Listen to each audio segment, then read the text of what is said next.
three aspects: efficiency, winning, and just leadership. Like Randall's leadership and like off the court, like just leading his Mhm. team to all those dubs.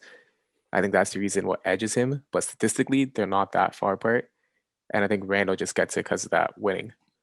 Yeah, Randall's gonna make an All NBA team this year. He's going to. Like Probably, he, yeah. some people He have him should. on their first team. So like That's a little that's crazy. I've heard it in some places, but yeah, I Yeah, don't know about that. But he's gonna make an All NBA team. You're right. The efficiency, like yeah, he probably hasn't improved much more than Jeremy Grant has improved, yeah, but like just the system that he plays in, the leadership.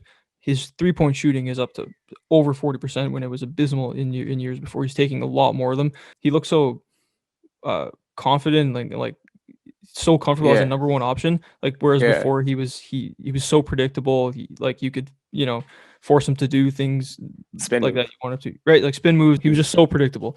Now he looks Yeah, like a true superstar, a guy you can give the ball to. He can do things in the post. He can shoot the three, and even if the defense is collapsing on him, which it is a lot of nights, he's either going to score or going to make the right pass. And that his playmaking has gone up a lot this year. So yeah.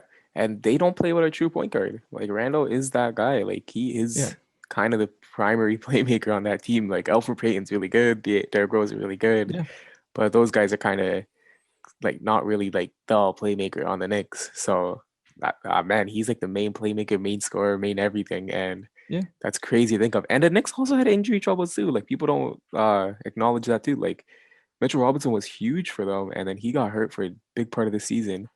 Alex Burks had two COVID delays where he had to miss like 28 days.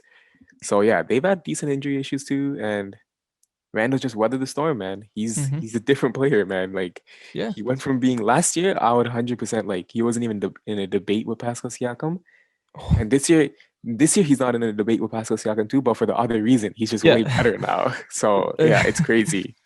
Don't get me started on the power forwards who have gone above Pascal Siakam Pascal, this year. When we yeah, do our top 10 power forwards, in the in the offseason, off it's season, gonna look a little bit different than last yeah, year.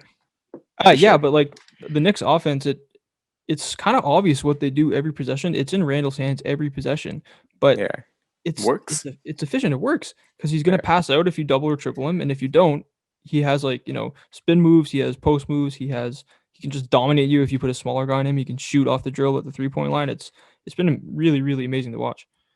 yeah. And if you get a star with Randall, and Randall can actually Yeah. naturally move to his secondary, like playmaking and being the second star option, like man, the Knicks seem like a scary team, and Yeah. that's a good thing for the NBA. The Knicks Yeah, and being back is good for the NBA.